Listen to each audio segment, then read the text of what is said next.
The 2022 Cube Stereo Hybrids are starting to roll into fly rides, and today we're going to be taking a look at the Cube Stereo Hybrid 140 HPC race. Let's get into it.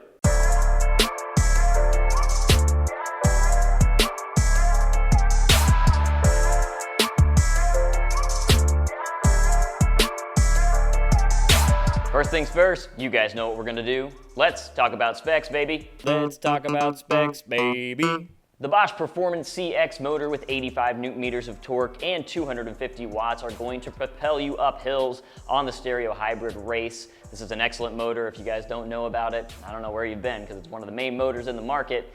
It also comes stock with a 625 watt-hour battery this year. That motor partners with a Shimano Dior XT Shadow Plus 12-speed derailleur in the rear there. It is 1x12 on this bike. You've got a 10 to 51 tooth cassette as well, so you should be able to climb just about anything on this 140 cross-country bike. This is a top-notch motor and a top-notch derailleur, and it's nice to see both on a bike of this price point. By the way, you can check out the most up-to-date pricing by clicking on this card up here, or you can click on the link in the description below and it'll take you to the most up-to-date pricing. But moving on, you have got Shimano hydraulic disc brakes rounding things out on this bike on 203mm rotors. These are 4-piston hydraulic disc brakes that are going to provide a ton of stopping power, which is nice because on these cross-country bikes, you are definitely going to be getting up to some quick speeds as you roll along on that single track. Cube has gone with RockShox on the Stereo Hybrid 140 race. You have got the RockShox 35 Silver in the front. That's going to have 140mm of travel, of course, and hence the 140 name. 35mm stanchions on that as well. Hefty, but not too heavy in terms of the front fork, so that it'll keep you nice and supple, but active on this bike. In the back, you've got the RockShox Deluxe Select Plus. That suspension, along with the geometry on this bike, a seat tube angle of 75.3 degrees and a head tube angle of 66 degrees, suggests that this bike, again, is going to be ideal for cross-country usage.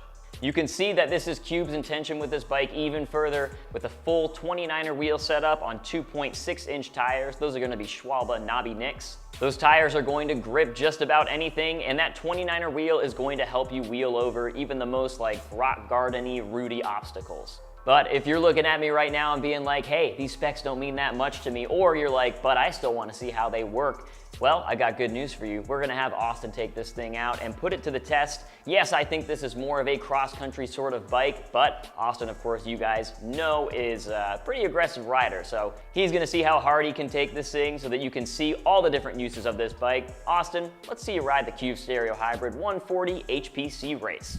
We're out here in the mountains, finally, about to put the brand new 2022 Cube Stereo Hybrid 140 HPC race 625. I know it's a mouthful. We're gonna put it to the test. Let's take it down the trail and see how it rides.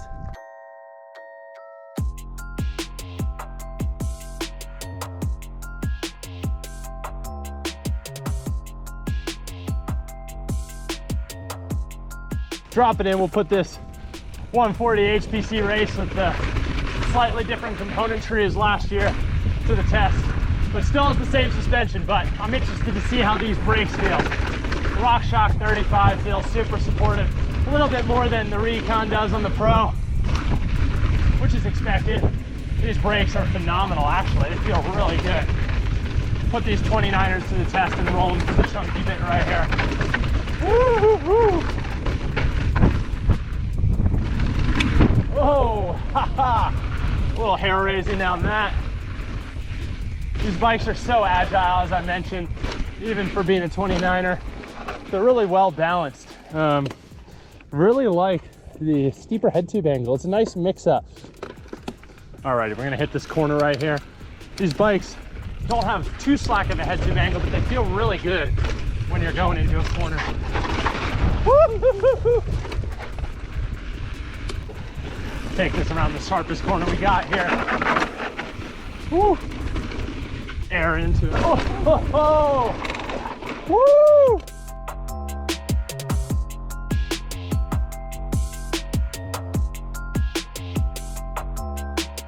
Those knobby nicks, same as the Pro, grip really well. Throw it up on that. Woo.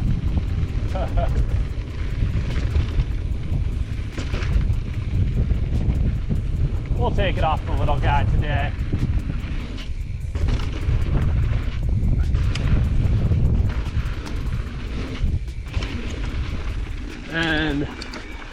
pedal it up the steep bit.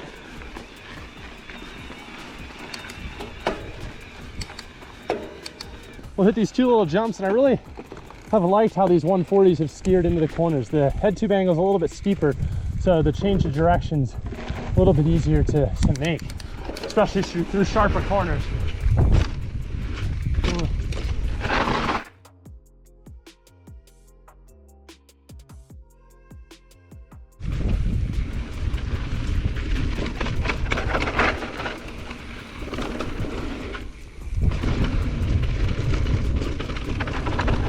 Tires feel great. A RockShox 35 up front, although not the most high-end fork, it can do just about anything.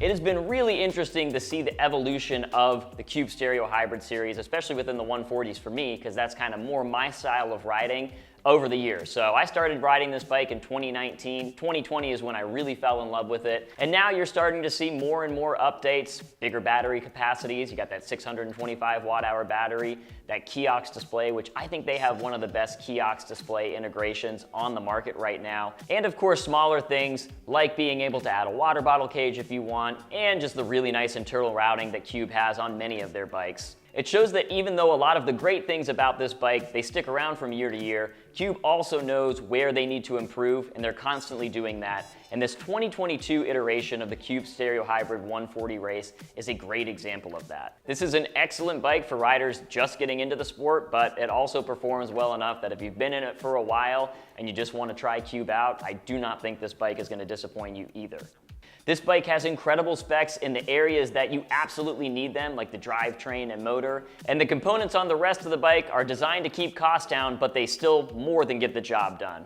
So a really solid build overall from Cube this year, and a nice addition to the Stereo Hybrid 140 tradition. Don't forget to like this video and subscribe to the Fly Rides electric bike channel. Don't forget you can see up-to-date pricing on this bike in the description below by following the first link that you see. Leave a comment below. Let us know if you're looking at this bike pretty seriously. What are your other options you're looking at as well, so that maybe we can do a compare and contrast between the two bikes you're looking at. Thanks for watching, you guys, and until next time, enjoy the ride.